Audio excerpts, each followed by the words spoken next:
আমার আনফরচুনেটলি আমাকে কোনো সিন্ডিকেটে নেয়ই নাই, মানে সিন্ডিকেটের মধ্যে আমাকে নেয়ই নাই যে এইটাকে দিয়ে হবে না। আসলে সিন্ডিকেট বলতে আসলে যেটা ক্লিয়ার করি আমি যে আম, একজন নায়কের একটা নির্দিষ্ট থাকে না, কমফোর্ট জোন থাকে, যে আমি এই নায়িকাটার সাথে কাজ করে আমার ভালো লাগে। এটা এমন না যে তার সাথে ব্যক্তিগত সম্পর্ক থাকতে হবে।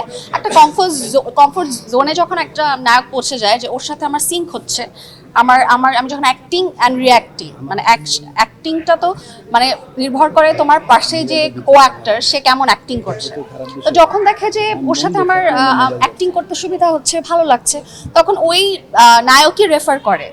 এটা আমাদের মিডিয়াতে হয় যে নায়করাই মোস্টলি চুজ করে যে আমি ওর সাথে কাজ করতে চাই। এই জিনিসটা হয় আমাদের, এটা অস্বীকার করব না। নায়ক যার সাথে কমফোর্ট জোন থাকে, যার সাথে কাজ করে ভালো লাগে, তাকে সে বলে যে রেফার করে যে এই এই নায়িকাকে নিতে পারেন, ওর সাথে আমার কাজ করতে ভালো লাগে, বা দর্শক দেখছে অ্যান্ড ভিউ ভালো হচ্ছে। এখন তো ভিউ বাণিজ্য।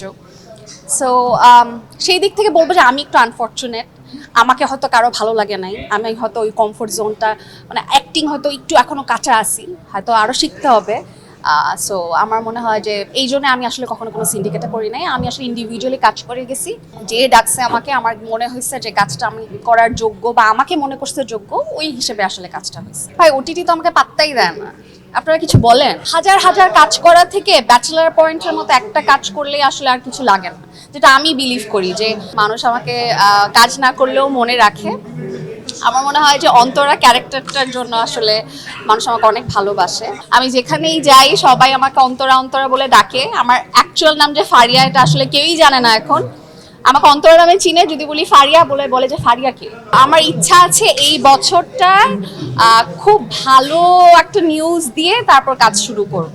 রিসেন্টলি আমি মালয়েশিয়ায় গিয়েছিলাম, বাট অন্তরা হওয়ার পর যেহেতু প্রথম গিয়েছি, এয়ারপোর্ট থেকে শুরু করে মানে পুরোটা জার্নি আমি এত বাংলাদেশি মানুষের ভালোবাসা পেয়েছি, এবং আমার গাড়িটা পর্যন্ত এয়ারপোর্টের যারা স্টাফ, ক্লিনার থেকে শুরু করে সবাই আমাকে দেখে এমনভাবে দৌড়ে এসেছে মালয়েশিয়ান এয়ারপোর্টে যে অন্তরাপু অ্যান্ড আমার গাড়িটা পর্যন্ত তারা বুক করে দিয়েছে। মানে একদম আমি যাওয়ার আগ পর্যন্ত তারা আমার সাথে ছিল, মানে হোটেলে পৌঁছানোর আগ পর্যন্ত তারা ট্রাই করেছে যে অন্তরাপু যাতে সেফলি হোটেলে পৌঁছাতে পারে।